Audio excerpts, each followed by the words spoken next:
Assalamualaikum warahmatullahi wabarakatuh. Waalaikumsalam. Sahabat Banten Podcast yang dimuliakan Allah Subhanahu wa Ta'ala, puji syukur kita panjatkan ke hadirat Allah Subhanahu wa Ta'ala yang pada hari ini kita bisa berjumpa kembali, bertemu kembali, mengangkat masalah tema tentang sodakoh yang sedang trending zaman sekarang. Sodakoh kok dipaksa. Dan alhamdulillah pada hari ini kita kedatangan tamu, yaitu Bapak Kiai Haji Ahmad Sanwawi atau biasa disebut dengan Kang Madun, pimpinan Pondok Pesantren Riyadul Hikmah As-Safiyah, Kampung Saga, Desa Belukbuk, Kecamatan Kronjo, Tangerang. Dan mudah-mudahan kita semua senantiasa mendapatkan rahmat dan keberkahan dari Allah Subhanahu wa Ta'ala. Bagaimana kabarnya Pak Kiai Madun, Kang Madun, sehat? Alhamdulillah. Pada hari ini kita insya Allah akan mengangkat tema tentang sodakoh. Bagaimana menurut pandangan Pak Kiai? Assalamualaikum warahmatullahi ta'ala wabarakatuh. Alhamdulillahi wahdah, wassalatu wassalamu ala rasulillah, wa ala alihi wa sahbihi wa mawalah, la hawla wa la quwwata illa billah, amma ba'du. Sahabat Banten Podcast rahimakumullah. Di era Googleisasi seperti sekarang ini, manusia cenderung terjebak dalam sebuah kesibukan, di mana kesibukan ini adalah dalam rangka meningkatkan kualitas hidup, dari mulai bekerja, berkarya, berusaha, menabung, sampai dengan berinvestasi. Ada sebuah investasi yang dijanjikan oleh Allah Subhanahu wa Ta'ala, di mana ketika kita berinvestasi di jalur ini, keuntungannya sangat luar biasa, 10 kali lipat, 100 atau bahkan 1000. Atau bahkan mungkin tidak terhitung. Karena di sana ada dikatakan Allah yudha'ifu liman yasha. Apa itu? Adalah yaitu infak dan sedekah. Sedekah ini merupakan mempunyai kekuatan super power yang luar biasa. Kekuatannya mampu melebihi daripada 4 unsur sebagai sumber kekuatan manusia hidup di dunia. Apa itu 4 unsur? Yaitu pertama unsur tanah, kemudian yang kedua unsur api, ketiga unsur air, dan yang keempat unsur angin. Manusia tidak lepas dari 4 unsur ini sebagai sumber kekuatan manusia hidup. Tetapi sedekah mampu mengalahkan kekuatan yang 4 kekuatan yang besar ini, tentunya adalah yaitu sedekah. Dulu pada saat itu, zaman dulu ketika Allah Subhanahu wa Ta'ala selesai menciptakan bumi, itu bumi tidak nampak langsung tenang-tenang saja, tapi bergoyang, bergetar, tidak henti-hentinya. Apakah Allah Subhanahu wa Ta'ala bingung? Tentu saja tidak. Karena manusia, Allah tidak punya kebingungan seperti kita. Ya, langsung Allah yaitu menancapkan gunung-gunung dan bukit-bukit, ditancapkan di atas permukaan bumi, sampailah pada saat itu bumi pun tenang.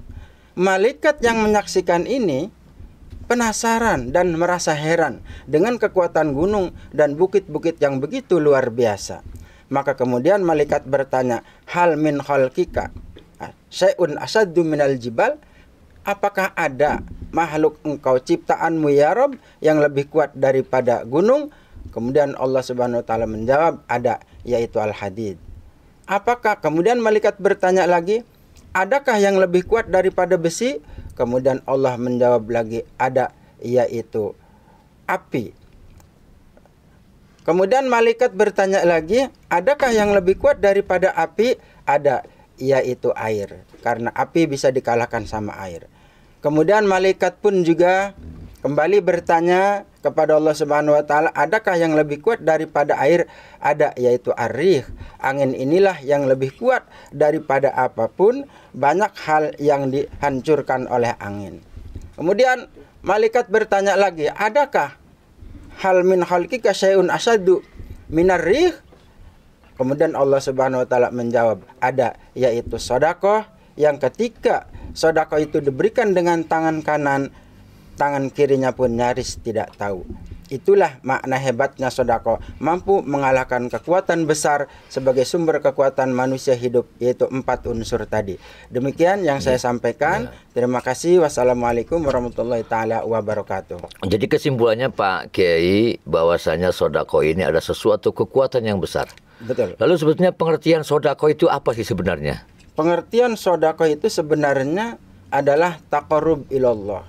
Sodako itu mempunyai makna sodako, ya artinya benar-benar orang yang sudah beriman kepada Allah Subhanahu Wa Taala kemudian diaplikasikan, yaitu dalam bentuk sodako. Atau mungkin bisa dijadikan sodako sidik, sama, hampir sama ya. Sodako benar, jujur dan ikhlas berarti. Benar juga, benar, itu juga sangat benar sekali. Sodako ini juga mempunyai pengertian yang seperti itu ya. Jadi sodako itu sebenarnya adalah ibadah sosial bentuknya. Lalu perbedaan antara, kan ada banyak macam istilah. Ada sodako, ada infak, ada wakaf, ada hibah, ada zakat. Lalu perbedaan antara infak dan sodako itu seperti apa? Sebenarnya Pak Kiai ya, kalau makna daripada perbedaan antara infak dan sodako itu sangat tipis sebenarnya perbedaannya. Kalau infak itu yang bersifat, artinya infak dan sodako sama-sama yaitu ibadah sosial. Hanya bedanya kalau infak itu yang bersifat harta atau konsumtif. Biasanya dibelanjakan misalkan kepada anak istri termasuk infak, keluarga, saudara-saudara, yang sifatnya berupa harta kalau infak ya. Kalau infak itu berupa harta. Tetapi infak juga sebenarnya mencakup kepada semuanya pada dasarnya, termasuk di dalamnya sodako, zakat, dan lain-lain. Berarti kalau begitu infak itu seperti membelanjakan harta, tapi untuk kebutuhan sehari-hari itu masuk infak juga. Masuk infak juga. Berarti termasuk. Suami ketika mencari usaha, ikhtiar infak, itu berarti masuk kepada orang yang mujahidina fisabilillah. Betul sekali. Pejuang-pejuang Allah juga. Betul sekali. Orang kadang-kadang kan ke orang lain kasih lebih banyak, tapi ke istri pelit kadang-kadang begitu. Iya, Apakah itu salah juga Pak Kiai ya? Sangat salah. Sangat salah, karena sebenarnya pada dasarnya kita memberikan nafkah kepada istri itu sudah termasuk jihad fisabilillah, memberikan nafkah kepada anak dan lain sebagainya. Itu kalau memang ke orang lain misalkan 100.000, kalau sama istri itu harus kelipatannya 1 juta sampai dan seterusnya. Ya. Apa saja sih sebenarnya yang termasuk dengan sodakoh?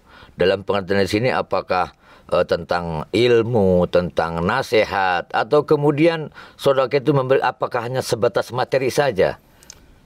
Sodakoh mempunyai makna yang luas dibandingkan infak. Kalau infak itu kalau infak berupa maliyah, lebih kepada maliyah, kepada harta benda. Kalau sodako itu lebih luas maknanya. Kita bersodakoh bisa dengan tenaga, bisa dengan harta, bisa dengan ilmu. Kalau di sana dikatakan bi ilmil ulama, kalau orang kaya kan bisa khawatil agniya, ya. Kalau kita misalkan ada pembangunan masjid, nggak bisa nyumbang duit, nggak bisa nyumbang apa ilmu, maka kita bisa bersodakoh dengan tenaga kita. Sodakoh juga mempunyai arti, yaitu ada yang wajib, ada yang sunnah, dan juga ada yang tawakuf. Sodakoh di sini ada sodakoh yang wajib, yaitu ketika seseorang misalkan mempunyai harta yang cukup ataupun bahkan berlebih dan sudah mempunyai kewajiban zakat, maka itu harus dikeluarkan zakatnya. Itu termasuk sodakoh yang wajib. Berarti ada dua pengertian antara sodakoh sunnah, ada sodakoh wajib. Sodakoh wajib. Tapi kalau sodakoh sunnah itu berarti waktunya kapan saja. Dan bentuknya tidak harus harta. Tidak harus harta. Contoh seperti yang sebagian Pak Kiai tadi, ada bangun masjid, saya nggak bisa bantu, tapi saya punya sisa paku 1 kilo bekas tahun wingi, jauh kalau bahasa Jawa. Bisa disumbangkan begitu. Bisa ikulah aja maning paku, karo palu-palu, bisa. Atau kalau di kampung bahasanya, saya nggak bisa nyumbang apa-apa, tapi saya nyumbang makan untuk pekerjanya, rengginang, gegetuk, gipang, itu modalnya boleh juga ya. Masuk gengsot. Itu gengsot bahasa mana tuh Pak Kiai? Sang sekerta itu. Oh iya, bahasa sekerta. Kemudian yang kedua ada juga sodakoh wajib itu. Yang pertama zakat ya. Zakat itu ketika seseorang sudah diwajibkan zakat, maka itu harus dikeluarkan. Yang kedua ada yang wajib yaitu berupa nadar. Misalkan yang tadinya hukumnya sunnah, ketika dinadarkan menjadi sesuatu yang wajib. Misalkan Pak Kiai ini, kalau misalkan tahun ini saya pengen kebeli mobil misalkan, maka saya akan bersodakoh semen 10 sak misalkan ke masjid ini atau ke si anu. Itu ketika tujuannya sudah tercapai, maka itu yang tadinya hukumnya sunnah menjadi wajib karena dinadarkan. Karena dinadarkan. Jadi ada sodakoh yang wajib itu satu zakat, kemudian yang sodakoh yang dinadarkan. Oh iya. Nah kemudian Pak Kiai, bagaimana sih hukumnya kalau ada orang, kan biasanya kalau di kampung begini diumumkan pembangunan sebuah masjid, dalam sebuah kampung ada pembangunan masjid, kemudian diumumkan, alhamdulillah Pak Anu 10.000 rupiah. Ada yang mengatakan buat apa disebutkan namanya si Anu sekian 10.000? Apakah itu tidak baik atau tidak menurut agama? Sebenarnya itu sih baik-baik saja, sah-sah saja, baik-baik saja, tidak masalah. Diumumkan atau disembunyikan juga tidak apa-apa, meskipun sebaiknya sedekah itu kan disembunyikan yang baik, tetapi diumumkan juga tidak apa-apa. Karena sesuai di dalam ayat Al-Qur'an itu, khudh min amwalihim shadaqatan tutahhirhum wa tuzakkihim biha wa sholli alaihim inna sholataka sakanul lahum wallahu samiun alim. Jadi ambillah daripada zakat dari sebagian harta mereka, dengan zakat itu kamu membersihkan dan mensucikan mereka, dan berdoalah untuk mereka, sesungguhnya doa kamu itu menjadi ketentraman jiwa bagi mereka. Ini maaf saya tidak hafal, jadi ayatnya sengaja saya tukil pakai. Jadi di situ boleh mengambil, bahkan di situ kan bahasanya khud, mengambil daripada harta mereka. Sedekah di sini adalah merupakan sedekah yang wajib ya, yang wajib tentunya yaitu tadi zakat. Wa tuzakkihim wa tutahhirum wa tuzakkihim bi min dunubihim. Maka dengan kita mengambil harta mereka atau dengan sukarela memberikannya, itu sudah mensucikan mereka daripada dosa-dosa. Dosa-dosa mereka itu boleh-boleh saja. Jadi diumumkan boleh, seperti contoh kesepakatan bersama, mari kita bangun masjid pada hari anu, bulan anu, tanggal sekian. Kemudian ada masyarakat yang datang sukarela, Pak saya punya rezeki sekian. Kemudian di pengeras suara di speaker diumumkan, alhamdulillah Pak Anu 10.000 rupiah. Berarti itu diperbolehkan, asalkan dengan satu tujuan, untuk menyentuh atau mengajak orang lain yang belum mau sodako agar sodako. Begitu mungkin ya. Boleh ya, saja. Asalkan jangan bohong. Ngasihnya 10.000, tapi disebutnya 10 juta. Ini memalukan. Iya, PHP itu namanya. Jadi, apa PHP itu Pak Kiai? Saya juga belajar dari Pak Kiai. Oh gitu ya. Jadi ya itu tadi sebenarnya boleh saja. Kalau ada yang mengatakan itu ria misalkan, ria itu sebenarnya bersumber dari hati. Bagaimanapun ria itu dari hati, disebut atau tidak disebut. Ada juga orang yang barangkali rianya karena disebut, ada juga orang yang rianya karena memang tidak disebut. Jadi saya kira itu tidak berpengaruh. Artinya tetap baik-baik saja mau disebut ataupun tidak juga tidak masalah. Atau bahkan sekarang sudah lagi rame nih ya, setiap pembangunan masjid atau tempat-tempat ibadah di lingkungan kita banyak, kemudian memasang drum di tengah jalan, kemudian ada petugas yang sedang berbaris meminta di para pengguna jalan. Itu kira-kira menurut pandangan Pak Kiai bagaimana itu? Ya, saya kira tidak masalah ya, karena hal-hal seperti itu memang kan dianjurkan ya, dimana memang sebagai orang Islam, sebagai umat Islam harus memang bersatu. Bagaimana caranya kita membangun sebuah rumah ibadah dengan kebersamaan. Pada dasarnya hal seperti itu mengajak orang lain untuk berinvestasi melalui jalur sedekah ini. Ada juga jalur sedekah itu sebenarnya kan yang tadi saya jelaskan itu ada, yaitu yang berupa wakaf, yang tawakuf. Ada salah satunya di sana berupa tanah misalkan di sana itu ada sebuah hadis mengatakan idza mata ibnu adam in qata amaluhu illa min salasin shadaqatin jariyatin. Nah, sedekah jariyah di sini itu wa hamalal ulama'u shadaqatul jariyati al waqfi. Ulama menggarisbawahi tentang sedekah jariyah ini adalah dalam bentuk wakaf. Jadi ketika benda tidak bergerak. Bisa saja sebenarnya wakaf itu benda yang bergerak, tetapi yang jelas kemanfaatannya. Ya. Seperti contohnya tanah. Makanya sedekah yang dalam berupa bentuk wakaf ini, kalau misalkan kita mewakafkan tanah 1.000 meter untuk pembangunan pesantren atau masjid, itu ila yaumil qiyamah terus mengalir pahalanya. ke kita. Iya betul. Jadi begitu karena banyak sekarang begini, ada cerita lucu juga, cerita lucu. Artinya gini, ketika saya pernah lewat di satu tempat, karena sekarang sudah mulai banyak orang-orang memasang drum, memasang tempat, kemudian panitianya berbaris dengan keranjang baskom di jalan-jalan, itu luar biasa, doanya hebat. Saya pernah bercanda dengan teman saya di mobil itu, Pak Kiai Madun. Ketika satu waktu masuk tol lah saya, keluar tol, kemudian ada sisa uang kecil. Memang ini cerita lucu juga sih. Nah ketika itu begitu jalan, di tengah jalan ketemu dengan panitia pembangunan yang model begitu. Nah uang yang tadi saya masukkan ke keranjang beliau itu, ketika masuk ada di pinggir jalannya kan yang menggunakan mikrofon ya, speaker pengeras suara. Alhamdulillah itu doanya sampai setengah jam saya lihat masih kedengaran. Iya. Alhamdulillah semoga yang naik mobil selamat dunia bla bla bla, sampai hampir setengah jam lebih. Sehingga teman saya bercanda ke saya, Pak Kiai Madun. Pak Kiai, emang ke istri Pak Kiai ngasih berapa sehari? Kan nafkah wajib juga, itu merupakan pertanggungjawaban suami kepada istri. Saya bilang ya paling sehari 100 atau 200 ribu lah. Kira-kira doanya seperti panitia yang tadi enggak tuh Pak Kiai? Saya bilang enggak juga sih, bahkan dia minta tambah kalau istri. Tapi kalau itu doanya 1.000 rupiah tuh sampai Rabbana atina, sampai hampir satu buku beliau baca. Berarti Pak Kiai harus balik lagi itu. Harus muter lagi, bolak-balik biar doanya makin panjang. Oh iya. Nah kemudian Pak Kiai Madun, lalu bagaimanakah cara melakukan sedekah? Apakah dengan kemudian terang-terangan, sama seperti sekarang ini kan dikumpulkan? Ada orang ulama mengatakan begini, sebaik-baik sedekah itu ada sedekah yang tersembunyi. Karena as-sadaqatu sir, itu sedekahul khafiyah, itu adalah tutfi ghadab rabbi.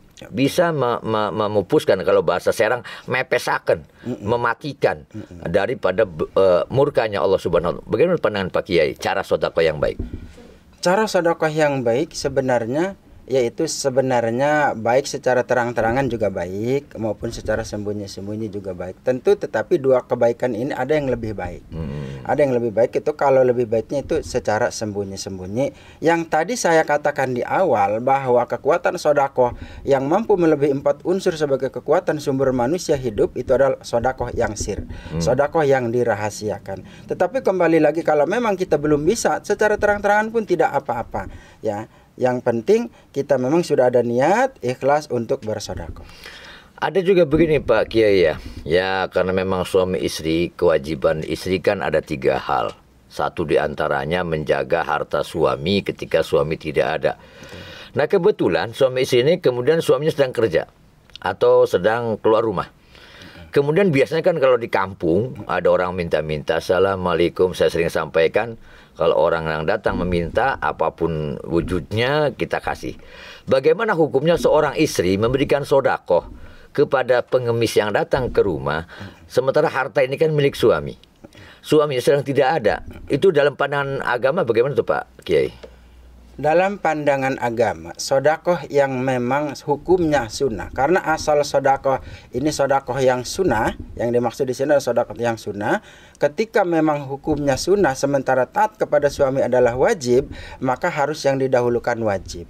Selama memang bersuami tersebut, misalkan ketika kita bersedekah sedang sementara suami tidak ada dan kemungkinan suami ini tidak ridho, maka itu jangan dilakukan, kecuali suaminya memang ini sudah ridho, itu tidak masalah. Atau kemudian dia memberikan sesuatu kepada pengemis itu tetapi dalam kadar nilai yang kemudian dianggap sudah kaprah. Contohnya mungkin ngasihnya cuma 2.000. Sudah dianggap maklum ridhonya. Sudah dimaklum ridhonya suami. Apakah tetap minta ridho juga ke suami ketika pulang? Mana duitnya? Enggak ada ini. Tadi sudah kasih sedekah. Berapa kau kasih? 2.000. Oh iya enggak apa-apa. Kira-kira bebas kalau begitu ya. Kalau seperti itu saya kira enggak masalah, karena itu kan istilahnya sudah kemaklum ya. Karena di situ kan ada kaidah aridho sayyidul ahkam. Sudah dipastikan bahwa suami itu ridho. Contoh itu ya kayak seperti kan kalau orang dulu kan kalau di desa kita itu kan ada pohon singkong, wit dangder, gona dikulub kan, jadi diambil daunnya, pucuk daunnya, ngejaluki pocok dodong dangder. Padahal orangnya nggak ada. Dia wis jukut bening kono dewek, karena itu sudah kaprah, nggak apa-apa, karena itu sudah kemaklum. Tetapi dikembalikan kepada yang punyanya. Umpama wah orang ini mau pelit, daun singkong aja pasti nggak ridho, jangan. Jadi kembali lagi kepada ridho ataukah tidak sang pemilik tersebut. Dan biasanya memang di kampung, istilah saya kecil dulu Pak Kiai Madun, nek wong iku eman-eman maka uripe ora aman. Betul. Artinya kalau orang itu pelit biasanya hanya makin habis. Nah sekarang begini, yang lagi masalah sekarang, bagaimana kalau orang kemudian dipaksa untuk sodako? Sodako itu dipaksa, kamu harus sodako, kalau kamu pengen selamat mesti sodako sekian. Bagaimana itu menurut pandangan Islam? Di dalam pandangan Islam, apapun yang namanya kata paksa itu tidak boleh. Tidak boleh, baik secara terang-terangan paksanya dengan bahasa aslam narasabako tumbuk umpamanya. Itu tidak boleh, ataupun dengan cara halus. Dengan cara-cara halus, dengan cara ini dan itu, iming-iming dan lain sebagainya, yang ketika orang lain berinvestasi di sana, yang akhir kemudian ujung-ujungnya menyesal karena menguntungkan sebelah pihak, dan ternyata di situ ada unsur pemaksaan meskipun dengan bahasa yang halus, tetap saja tidak boleh pakai, saya kira. Iya, seperti contoh begini. Kalau kamu, berarti kita kewajibannya adalah menyampaikan amalan ibadah, menyampaikan amalan soleh kepada orang lain, tetapi kita tidak punya hak untuk memaksa orang itu untuk melakukannya. Berarti modelnya begitu ya. Seperti contoh, kalau kamu sodako, kamu hidupnya akan bahagia. Kamu rezekinya semakin bertambah karena di dalam Al-Quran begini. Bahwa sodako itu akan diberikan oleh Allah sesuatu yang berlipat ganda. Kemudian orang tersebut diambil paksa, kamu harus sodako. Kira-kira hukumnya bagaimana? Dosa apa enggak yang maksa? Yang memaksa itu ada dua kalau menurut saya hukumnya. Satu, memaksa itu kalau zakat wajib sebenarnya di dalam fikih itu boleh kalau dipaksa. Zakat wajib, misalkan orang ini nggak pernah mau zakat, tetapi kan itu kan kalau dalam negara Islam. Kalau negara kita nggak tahu tuh, kalau dipaksa ya jangan coba-cobalah. Ya, pokoknya kalau dalam hukum sebenarnya zakat wajib boleh, tapi kalau zakat sunnah saya kira itu tidak boleh, tidak boleh dipaksa-paksa ya. Zakat itu dengan dalam bentuk bahasa atau seperti apapun yang namanya ada unsur paksaan dengan bahasa apapun itu tidak boleh. Bagaimana kalau dengan kata-kata sering kita temukan dalam sehari-hari? Pak, gimana sih kalau ibadah itu, tulisannya gampang, wal paksain. Nah, dalam konteks itu bagaimana tuh Pak Kiai? Ada yang dipaksa, ada yang maksain Pak Kiai. Oh gitu ya? Ya, kalau maksain nggak apa-apa, tapi kalau yang dipaksa itu yang nggak boleh. Oh iya. Maksain kan kita yang maksain. Kalau dipaksa itu beda lagi. Berulang dari pribadi kita masing-masing. Memang kita harus memaksakan diri untuk melakukan sodako, karena sodako ini juga bisa menyelamatkan kita dari api neraka. Jadi seseorang yang kikir atau kikir banget gitu, pelitnya melitet jadi bahasa Jawa ya, kucir nyawet ya, merek ya, itu sekalipun dia ahli ibadah itu tidak bisa dijamin masuk surga. Saya punya riwayat begini. Dulu ada seorang gadis, seorang perempuan pada zamannya Rasulullah SAW. Dia saat bangun tidur itu tangannya kalau bahasa kita kempleng ya, lumpuh sebelah ya, lumpuh sebelah. Kemudian dia mendatangi Rasulullah SAW dan menceritakan kejadian akibat dari tangan lumpuhnya itu. Kemudian Rasulullah bertanya, kenapa tangan kamu begitu? Kemudian dia menjawab, semalam saya bermimpi ketemu ibu dan bapak saya yang sudah meninggal. Kebetulan ibu saya cari-cari kemana-mana, ternyata ada di neraka. Saat itu ibu saya sedang memegang sebuah sapu tangan dan satu potong gaji itu kalau bahasa itunya lemak. Jadi sepotong lemak sama sepotong selampe, apa itu namanya, sapu tangan ya. Tadi saya lupa. Cuma sebuah sapu tangan merah. Jadi sapu tangan. Ia mengibas-ibaskan sapu tangan itu untuk agar berharap bisa menyelamatkannya dari api neraka dengan sepotong lemak tadi. Kemudian anak-anaknya yang perempuan itu bertanya, Bu, kenapa ibu berada di sini? Kok padahal ibu ahli ibadah waktu di dunia? Kok berada di sini? Kata dia, nak, waktu saya di dunia saya tidak pernah bersodako. Saya cuma pernah bersodako dengan sebuah sapu tangan dan sepotong lemak. Dan inilah harapan ibu untuk menyelamatkan ibu dari api neraka. Kemudian wanita tersebut, anaknya bertanya, lalu kemana ayah? Kemana bapak? Bapakmu ada di surga. Kemudian ketika anaknya berkunjung ke surga, ternyata memang bapaknya sedang memberi minum orang-orang dari Telaga Kausar. Telaga Kausar. Kemudian anaknya menemui bapaknya, Pak, kenapa bapak tidak menolong ibu sementara orang lain ditolong? Kemudian bapaknya berkata, dia bilang, ibumu waktu dunia pelit banget, melitetnya luar biasa. Sementara bapaknya ahli sedekah. Jadi mohon maaf, bapak tidak bisa menyelamatkan ibumu. Yang akhir kemudian anak tersebut mencoba kembali lagi ke ibunya dan menarik dengan tangannya dengan harapan bisa ditarik, ternyata tidak bisa sampai sedemikian rupa. Akhirnya tangannya lumpuh sebelah. Itulah diceritakan oleh wanita tersebut kepada Rasulullah SAW. Lalu kemudian ia minta didoakan oleh Rasulullah. Kemudian Rasulullah berdoa sehingga tangannya kembali sembuh. Itu sembuh seperti semula. Itulah kehebatan sedekah. Kehebatan sedekah. Nah kemudian Pak Kiai Madun, ketika bicara tentang sedekah, ada juga tadi seperti disampaikan, ada sedekah wajib, berarti kaitan dengan zakat. Dengan zakat. Nah kemudian dalam konteks zakat ini seperti dari Al-Quran yang disampaikan Pak Kiai Madun tadi, memang ada dua hal. Ada zakat itu sedekah wajib dan boleh diambil paksa dalam konteks agama Islam. Nah kemudian kalau sedekah tidak ada paksaan, berarti kita menyampaikan kepada orang lain untuk melakukan sedekah, tetapi tidak harus kemudian dipaksakan. Tidak bisa. Apalagi model kita manusia biasa tentunya. Betul. Tergantung hidayah Allah Subhanahu wa taala.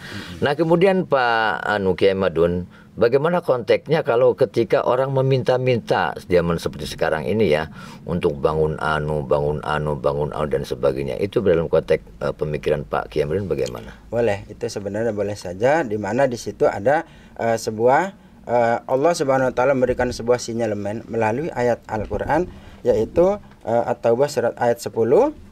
Bismillahirrahmanirrahim, wa anfiqu mimma razaqnakum min qabli ayati ahadakumul mautu fa yaqula rabbi laula akhartani ila ajalin qarib wa asaddaq wa akum minas sholihin.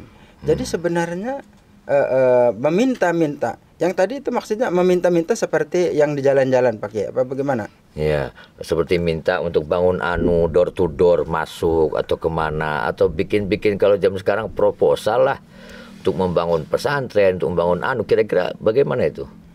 Kalau menurut saya sih itu ya, kalau memang ada jalan lain silakan ditempuh, tetapi kalau memang tidak, yang penting halal lah. Ya, misalkan tidak ada jalan lain, saya kira itu tidak masalah. Seperti itu tadi, memberikan daripada kesempatan kepada orang lain untuk ikut bersama membangun rumah ibadah, baik berupa pesantren, majelis taklim ataupun masjid, itu kita secara tidak langsung memberikan kesempatan untuk mereka. Toh kalau kita tidak didatangi, kita juga belum tentu bersedekah. Oleh karena ketika panitia masjid, panitia PHBI dan lain sebagainya untuk datang ke rumah kita, pada dasarnya memberikan kesempatan kepada kita, mengajak yaitu untuk berinvestasi di. Kalau saya contoh sekarang nih, Pak Kiai Madun lagi punya duit contoh. Kemudian saya tunjuk, Kiai Madun, Anda punya duit 10 juta, keluarkan dompet Anda. Saya ambil buat sedekah ya. Itu menurut pandangan Pak Kiai Madun bagaimana tuh? Kalau menurut saya itu sebenarnya rampas apa gimana? Itu sebenarnya tidak boleh, karena termasuk juga sedekah yang dipaksa. Itu tadi kan. Jadi kalau kita memaksakan diri boleh, tapi kalau dipaksa itu yang tidak boleh. Karena ketika tidak ridho itu kan tidak menjadi amal yang baik. Iya, betul. Nah, kemudian Pak Kiai Madun, mudah-mudahan obrolan kita yang singkat ini mendatangkan sebuah manfaat yang luar biasa. Amin. Bahwa kita berlomba-lomba kepada kebaikan, tetapi kemudian mudah-mudahan muncul dari hati kita. Amin. Sebagai pribadi kita akan mengajak orang lain untuk melakukan hal-hal yang baik, bersedekah, beramal jariah kepada tempat-tempat ibadah atau fakir miskin yang ada di sekitar kita. Tetapi kemudian dari pribadi kita memaksakan diri dari kita. Tapi kalau ada orang yang memaksa untuk meminta kita untuk melakukan sedekah, berarti itu adalah sebuah pemaksaan. Dan tidak perlu melakukannya. Tidak perlu melakukannya. Oke, silakan untuk sementara sahabat podcast yang berbahagia, inilah pembicaraan kita tentang sedekah kok dipaksa.